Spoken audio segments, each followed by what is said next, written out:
Mema obibia akwaba shonko ede eba too much in age so Ghana wahala jumedi ena ebre asosemo sonfo muni aba ekesi kapa ena so mede ebebe somo se de dane da me ye no na me se meji meja se dana je se ensemo a ya bone bedem ena ye baba be sane mu atwe ne sre ene abasa ama won soso watimi de wadwentwa wo fa ensemi hu abetu eye edwa na ebusuafo se de ensemo aba beto ya pno eso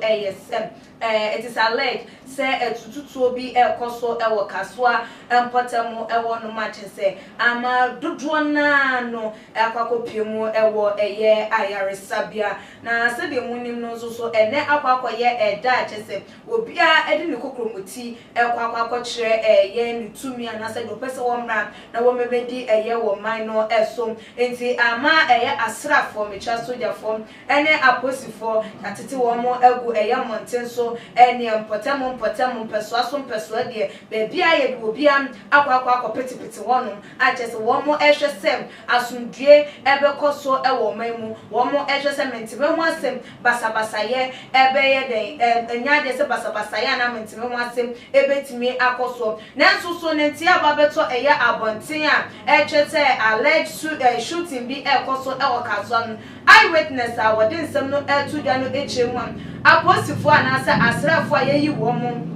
se wo mo enkonko botimemufo enwo eban wo mo enkonko hwese wo bia enkonko peja eye ballot boxes wo mo nko hwese basabasa ye bia ensi wo mo nko hwese wo bia mfantokwa me watimi wakame wo bia meme ye eyi bia wo on confusion bia na se de be yanka aba no ebekoso ewa asundwom no wo mo emom na chese wo mo etutu eto ewo on mama enede nipa dodo na ehu akama ye de wo mo akopiemu ewo eye ayaresa bia na ebiemu ensusu no ye nentie sabeto edwa eyesem it is alleged bullet baako eka eye akwada baako ensa ama wono suso no chese wono suso ewo eye ayaresa be apart from say empenifa wo mo aka ayede wo mo akwakogu eye ayaresa bia se wo mo enkonkoje ayarehwe no na chese akwada baako suso efremu ebia bullet no eka eye nensa ebra na chese sa etututu no ekoso na wo eye around the incident enunti no ama eye wo yeni no ankaso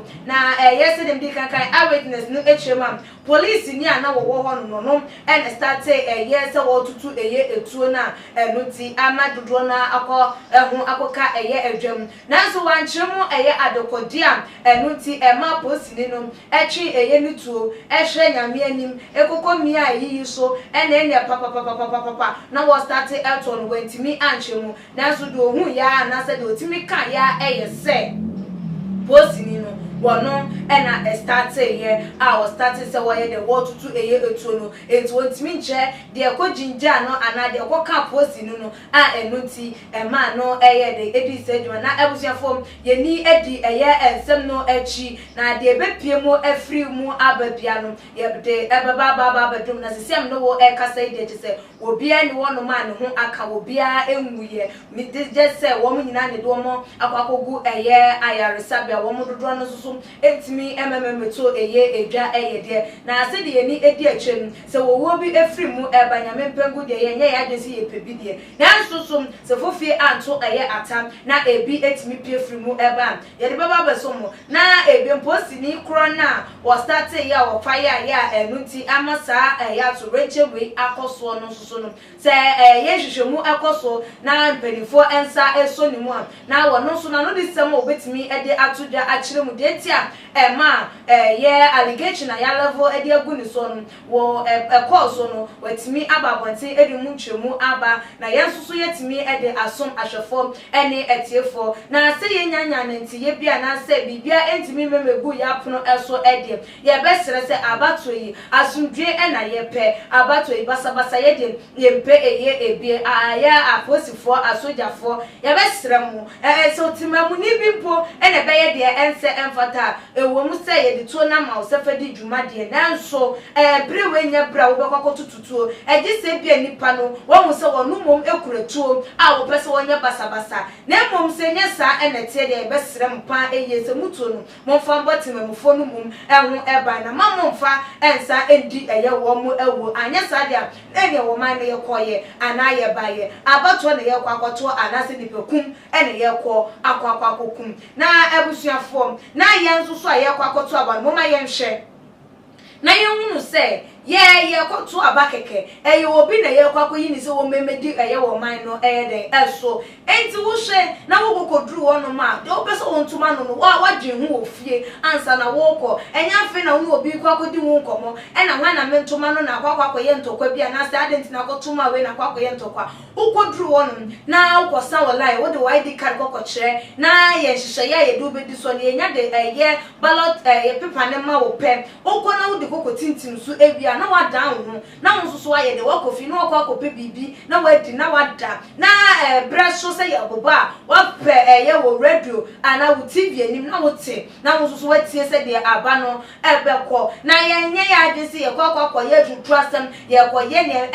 ense fata akwakọ hye ye aposifo ne asrafo wo mo ho mo boye ho ba no ahoroba ama wo mo so akwakọ di edem ye srem ara na we ene eye ntia ababeto eye abanti mo ma ye hye na ye mfa eye asundue ento eye abayi aha ene di beso wa dwentwe bi na futo bi a wonso betimi da to eja e otuma chin age your comment section ede amaye midi ede ekresi kapa makram. Too much GH. Me did akose Japan. E brepi am bese me TV. Me share too much GH. Omo de move for. Hey, omo sports and as entertainment. Hey, omo de move for. Mo koso show mo. No any beji de bia. Me da ma say love you. Yo.